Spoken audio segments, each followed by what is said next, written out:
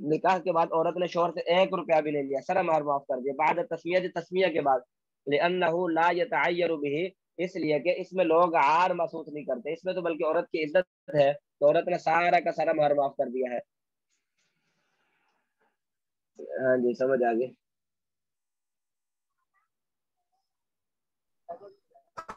یہ جی بعد تسمیہ کے کیوں کہا حضرت؟ یعنی حضرت بعد تسمیہ سے مراد یہ ہے کہ نکاح کے وقت جو مہر طے کیا تھا اس کو کہتے ہیں مسمہ. تسمیہ یعنی کہ مہر طے کر دینا, اس کو مہر مسمہ بولتے ہیں, اور جو طے نہیں کرتے اس کو مہر مثلی بولتے ہیں. اب نکاح کے وقت اگر مہر طے ہی نہیں کیا تھا, نکاح کے وقت اگر مہر متعین ہی نہیں کیا تھا تو پھر یہ مسئلہ نہیں ہے, پھر تو کوئی اور مسئلہ ہے, کیونکہ پھر تو اس کے اوپر مہر مثلی لازم ہوگا. تسمیہ سے مراد یہ ہے کہ جب نکاح کے وقت مہر ایک دفعہ طے کر لیا, لڑکی اور لڑکے نے آپس میں بیٹھ کے ایک دفعہ ایک تسمیہ ایک رقم کے اوپر ان کا اتفاق ہو جاتا ہے.